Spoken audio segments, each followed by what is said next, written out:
ফরজ নামাজের সালাম ফিরানোর পর বলবা আল্লাহুম্মা আইন্নি আলা যিকরিকা ওয়া শুকরিকা ওয়া হুসনি ইবাদাতিক। ওলামা ছাড়া অন্য কে এই দোয়াটা পড়ছেন আজকে? একজন। ঠিক আছে, নবীজি তার সাহাবাকে বলছেন জীবনে ছাড়বা না, এটা একজন মাত্র পড়ছে।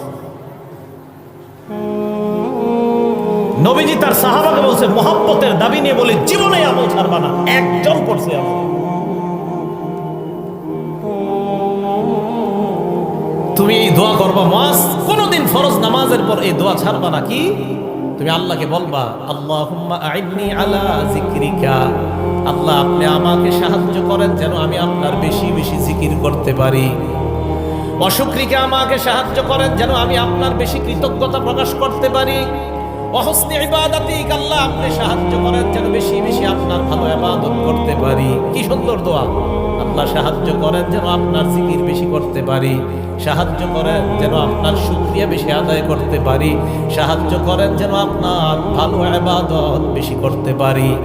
এই দোয়াটা সবাই শিখে নেবেন। নবীজি বলছে মুআজ আমি তোমাকে ভালোবাসি একবার, নবীজি আবার বললেন মুআজ আমি তোমাকে ভালোবাসি দুইবার। এরপর নবী বললেন মুআজ ফরজ নামাজের পর লা তাদাআনা, কিছুতেই কখনোই এই দোয়াটা ছাড়বা না। কি আল্লাহকে বলবা আল্লাহ আপনি আমাকে সাহায্য করেন আমি যেন আপনার জিকির বেশি করতে পারি, আল্লাহ আমি যেন আপনার কৃতজ্ঞতা বেশি আদায় করতে পারি, আমি যেন বেশি ইবাদত করতে পারি।